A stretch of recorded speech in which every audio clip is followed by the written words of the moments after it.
বিচারের মুখোমুখি হন, বিবিসিকে বলেছে ডক্টর ইউনূস। অন্তর্বর্তী সরকার ভালো কাজ করছে মন্তব্য করেছেন মির্জা ফখরুল। ইসরায়েলের হামলায় ইরানের আরও এক কমান্ডার নিহত। দক্ষিণ ইরানে নতুন হামলা শুরু করেছে ইসরায়েল। ওআইসি সম্মেলনে ইসরায়েলের বিরুদ্ধে ঐক্যের ডাক। এতক্ষণ শুনছিলেন সংবাদ শিরোনাম, এবারে বিস্তারিত। শেখ হাসিনার বিচার চলমান একটি প্রক্রিয়া উল্লেখ করে প্রধান উপদেষ্টা ডক্টর মোহাম্মদ ইউনূস বলেছেন, আমরা চাই তিনি বিচারের মুখোমুখি হন, তাকে ফিরিয়ে আনার জন্য আন্তর্জাতিক পদ্ধতি ব্যবহার করব। সম্প্রতি ব্রিটিশ গণমাধ্যম বিবিসিকে দেয়া সাক্ষাৎকারে এসব কথা বলেন তিনি। যুক্তরাজ্য সফরে গত 12 জুন তিনি ব্রিটিশ রাজা তৃতীয় চার্লস হারমোনি অ্যাওয়ার্ড নিয়েছেন। এই পুরস্কার নিতে যাওয়ার আগে বিবিসি সাংবাদিক রাজনীত বৈদ্যনাথ প্রধান উপদেষ্টা অধ্যাপক ইউনূসের সাক্ষাৎকার নেন। ইংরেজিতে দেওয়া এই সাক্ষাৎকারটির কিছু অংশ প্রকাশ করেছে বিবিসি বাংলা। বিবিসি বাংলায় প্রকাশিত সাক্ষাৎকারটি বার্তা24.com-এর পাঠকদের জন্য প্রকাশিত হলো। বিবিসি: আচ্ছা, যেহেতু আমরা আওয়ামী লীগ নিয়ে কথা বলছি, সেখানে শেখ হাসিনা দেশ ছেড়ে পালিয়ে গেছেন, আপনি দায়িত্ব নিয়েছেন, তিনি এখন পর্যন্ত ভারতে আশ্রয়ে আছেন, কিন্তু শেষ পর্যন্ত আপনি তাকে ফেরত আনতে চান, তাই না? তার বিরুদ্ধে যেসব অভিযোগ আছে তা নিয়ে আপনি তাকে বিচারের মুখোমুখি করতে চান। অধ্যাপক ইউনূস বলেছেন, বিচার ইতোমধ্যেই শুরু হয়ে গেছে, এটা চলমান একটা প্রক্রিয়া, পুরোপুরি আইনি প্রক্রিয়ার মধ্যে দিয়ে বিচার হবে।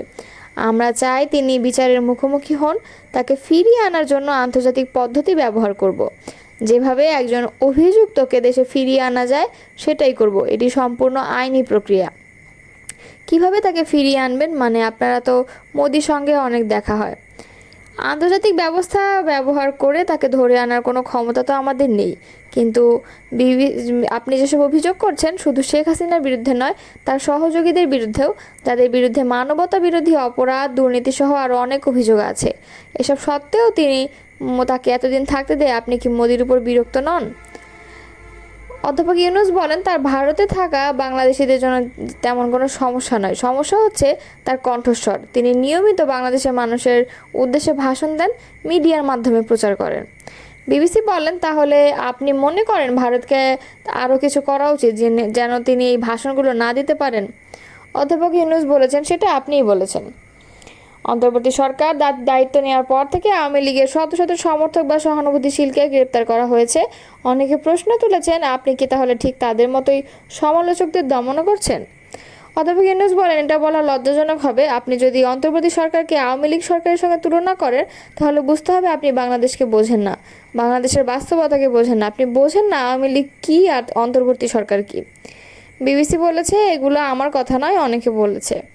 অধ্যাপক ইউনূস বলেছে, ঠিক আছে, কেউ বলেছে, কিন্তু আপনি তো বাংলাদেশে এসেছেন, তাই আমি বলছি এটা একদম ঠিক নয়। ইসরায়েলের বিমান বাহিনীর অভিযানে ইরানের সামরিক বাহিনীর আরও এক কমান্ডার নিহত হয়েছেন। নিহত কমান্ডারের নাম সাঈদ ইজাদি এবং তিনি ব্রিগেডিয়ার জেনারেল পদমর্যাদায় ছিলেন। শুক্রবার রাজধানী তেহরানে ইসরায়েলি বিমানের অভিযানে নিহত হয়েছেন তিনি। ইরানের সামরিক বাহিনীর এলিট শাখা ইসলামিক রেভলিউশনারি গার্ড কর্পস এর কুদস ফোর্স প্যালেস্টাইন কর্পস বিভাগের প্রধান ছিলেন তিনি। ব্রিগেডিয়ার জেনারেল সাঈদ ইজাদির নিহতের সংবাদ নিশ্চিত করেছে ইসরায়েল প্রতিরক্ষা বাহিনীর মুখপাত্র লেফটেন্যান্ট জেনারেল ইয়া আল জামির। এক বিবৃতিতে ইয়া আল জামির বলেন, সাঈদ ইজাদি ছিলেন আইআরজিসির ফোর্স প্যালেস্টাইন কর্পস ইউনিটের প্রধান। তার মূল কাজ ছিল গাজায় হামাসের সাবেক প্রধান ইয়াহিয়া সিনওয়ার এবং গোষ্ঠীটির সামরিক বিভাগের প্রধান মোহাম্মদ দেইফের সঙ্গে যোগাযোগ রাখা এবং তাদের নির্দেশনা দেয়া। 2023 সালের 7 অক্টোবর ইসরায়েলে যে হামলা চালিয়েছিল হামাস, সেটির পরিকল্পনাকারী দলের অন্যতম সদস্য ছিলেন সাঈদ ইজাদি।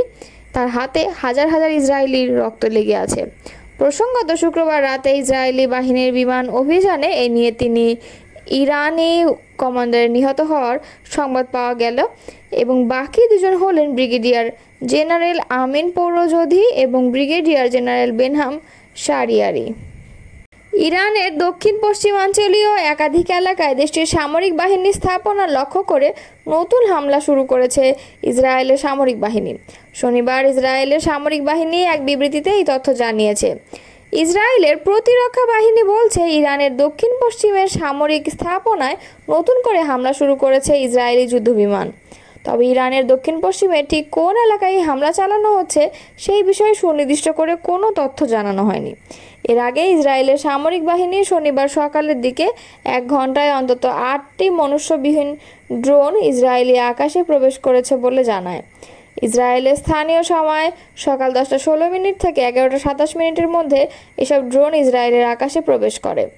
আইডিএফ বলছে ইসরায়েলের দক্ষিণাঞ্চলের এলিয়াত থেকে সিরিয়া সীমান্ত লাগোয়া উত্তরাঞ্চল পর্যন্ত ইরানের ড্রোন শনাক্ত করা হয়েছে। এসব ড্রোন ভূপতিত করতে ইসরায়েলের আকাশ প্রতিরক্ষা ব্যবস্থা কাজ করছে। ইসরায়েলি বাহিনী ইরানের ছোড়া অন্তত 5টি ড্রোন প্রতিহত করেছে বলে জানিয়েছে। এছাড়া বাকি 3টি ড্রোনকে নজরদারি করা হচ্ছে বলে জানিয়েছে আইডিএফ।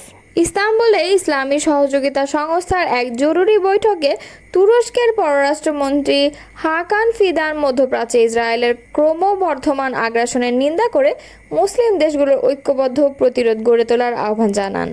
তিনি সতর্ক করে দেন যে ইরানের ওপর ইসরায়েলের হামলা পুরো অঞ্চলকে যুদ্ধের দিকে ঠেলে দিতে পারে। ফিদান তার বক্তব্যে ইসরায়েলকে মধ্যপ্রাচ্যের অস্থিতিশীলতার মূল হোতা হিসেবে চিহ্নিত করেন। তিনি বলেন, এটি কেবল ইয়েমেন, ইরান, ফিলিস্তিন বা সিরিয়ার সমস্যা নয়, আসল সমস্যা হলো ইসরায়েল। তারা গাজায় গণহত্যা চালিয়েছে এবং এখন ইরানের উপর আক্রমণ করে পুরো অঞ্চলকে ধ্বংসের দিকে নিয়ে যাচ্ছে। তিনি জোর দিয়ে বলেন, যুদ্ধ যেন আরও বিস্তৃতি সংঘাতের রূপ না নেয় তা রোধ করতে হবে। এই জন্য মুসলিম বিশ্বকে একসাথে কাজ করতে হবে। ফিদান জানান, প্রেসিডেন্ট রেজেপ তাইয়্যিপ এরদোয়ানের নেতৃত্বে তুরস্ক অঞ্চলে উত্তেজনা কমানোর জন্য কূটনৈতিক প্রচেষ্টা চালিয়ে যাচ্ছে। তিনি ওআইসি সদস্য দেশগুলোর প্রতি ইসরায়েলের প্ররোচনামূলক কর্মকাণ্ডের বিরুদ্ধে ইরানের সঙ্গে দৃঢ় সংহতি প্রকাশের আহ্বান জানান। ওআইসিভুক্ত দেশগুলোর উচিত ঐক্যবদ্ধভাবে কাজ করা এবং ইসলামী প্রজাতন্ত্রের ইরানের প্রতি প্রকৃত সংহতি দেখানো, এই বলেই তিনি মন্তব্য করেছেন। বিএনপি মহাসচিব মির্জা ফখরুল ইসলাম আলমগীর বলেছেন, অন্তর্বর্তী সরকার ভালো কাজ করছে। নিঃসন্দেহে তারা এরই মধ্যে অনেক ভালো কাজ করেছে এবং আমাদের পথ দেখাচ্ছে। আমরা আশা করব যেসব রাজনৈতিক দল ফ্যাসিবাদ বিরোধী আন্দোলনে ছিলাম সবাই মিলে তাদের সহযোগিতা করব। শনিবার বিকালে ঢাকা রিপোর্টার্স ইউনিটিতে বাংলা বিপ্লবী ওয়ার্কার্স পার্টির প্রতিষ্ঠাবার্ষিকী উপলক্ষে আয়োজিত পুনর্মিলনী অনুষ্ঠানে তিনি এসব কথা বলেন। মির্জা ফখরুল বলেন, আমাদের সংগ্রাম জনগণের সংগ্রাম বলতে পারি, প্রাথমিকভাবে সফল হয়েছে। জনগণকে আমরা স্বপ্ন দেখাতে সক্ষম হয়েছি বাংলাদেশে একটি গণতান্ত্রিক সমাজ প্রতিষ্ঠা করার। জনগণের কাছে আমাদের এটাই ছিল প্রতিশ্রুতি। এই প্রতিশ্রুতি পালনে আমরা কাজ করে যাব।